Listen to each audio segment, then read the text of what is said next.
Think about something you once loved, an app you used every day, a service that felt helpful, a company you trusted, maybe even a city you chose to live in. At the beginning, it felt simple. Things worked the way you expected them to. When you had a problem, it was easy to solve.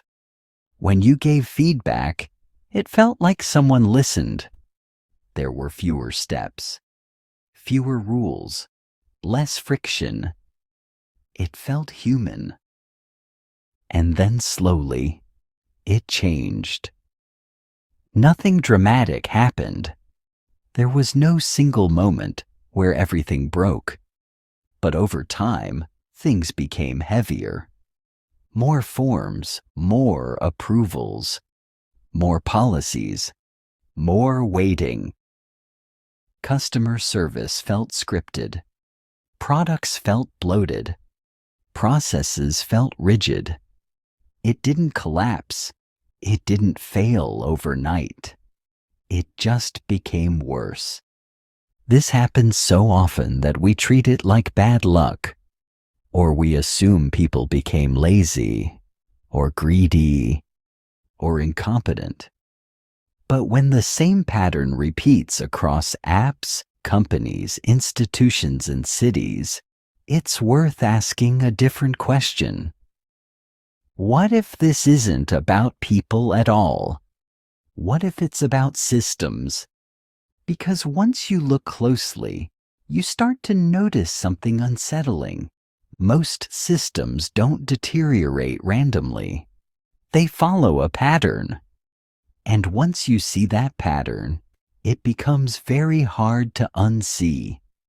Most systems don't get worse because people suddenly stop trying. They get worse because incentives change. When something is small, it survives by being good.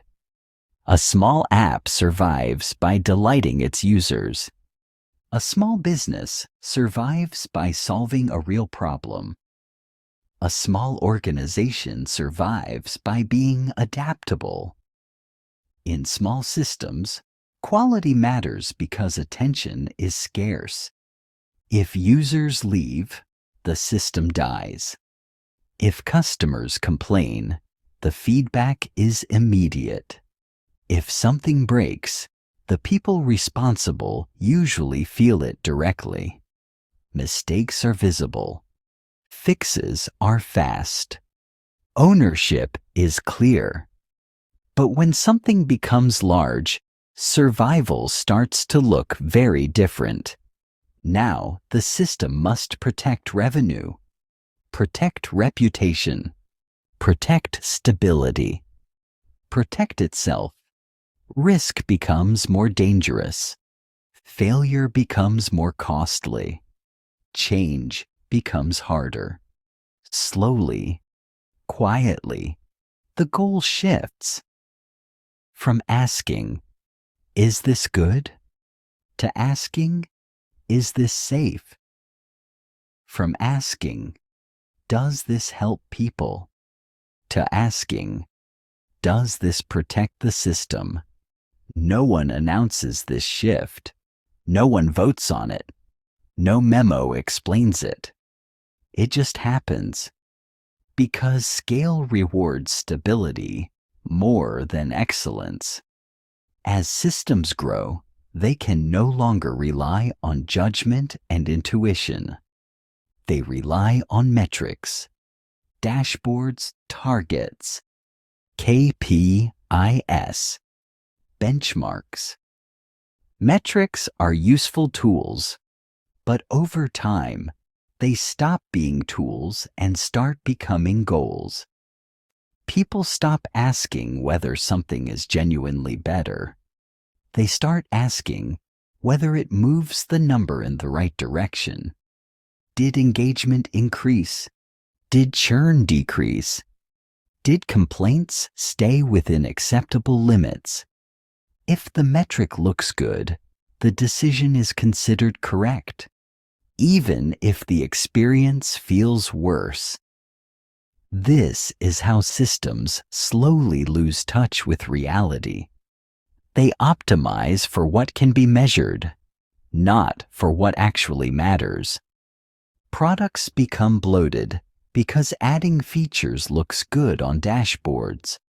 Processes become rigid because compliance is easier to measure than judgment. Services become impersonal because scripts are easier to audit than empathy. From the inside, everything looks fine. From the outside, everything feels worse. At the same time, complexity begins to accumulate. Every large system is built from rules. At first, rules are helpful. They create consistency. They prevent obvious mistakes. They make outcomes predictable. But rules don't replace old rules. They pile up. One exception leads to one policy. One failure leads to one safeguard. One edge case leads to one more form. Each addition makes sense on its own, but together they create layers. Over time, simple processes become tangled. Flexibility becomes dangerous. Judgment is replaced by checklists. The system becomes so complex that no single person fully understands it anymore.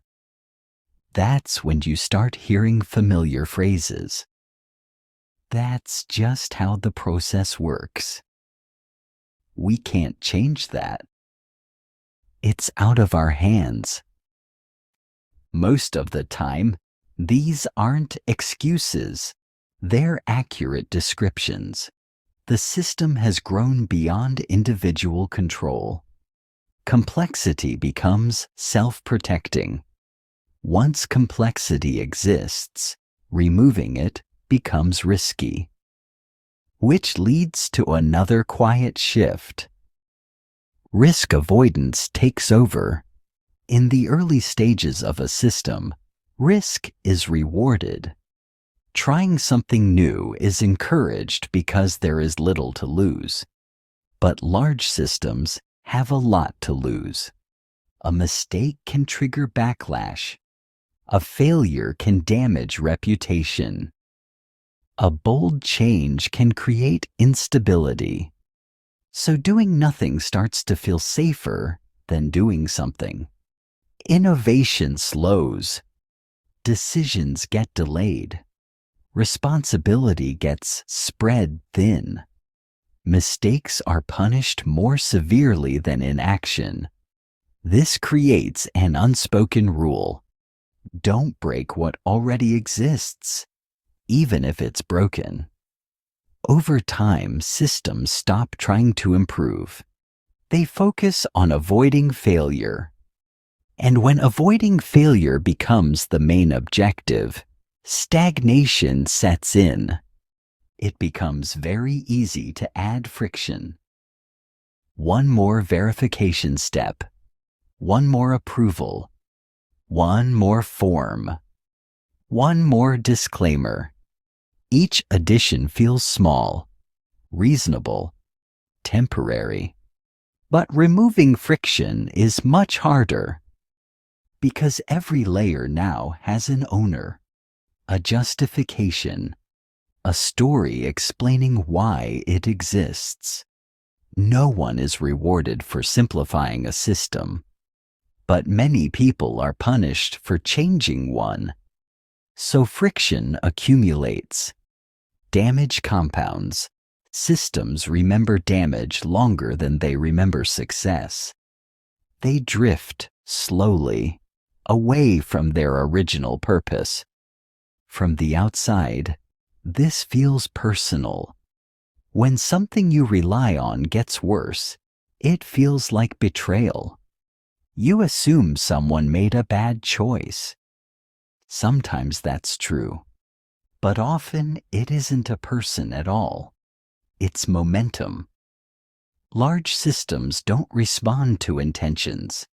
They respond to incentives. Even well-meaning people inside them are constrained by structure. They may care deeply, but caring no longer changes outcomes. That's why customer service feels scripted. Why products feel overcomplicated. Why institutions feel distant and unresponsive. Not because people stopped caring, but because caring stopped moving the system. Most systems don't decay loudly. They decay quietly. Through small decisions, shifted incentives, accumulated complexity. This isn't pessimism. It's an observation. Once you understand it, you stop asking why something became so bad, and you start asking a different question. What incentives are driving the system now? Because systems don't do what we hope. They don't do what we intend. They do what they are rewarded to do. And that's the record.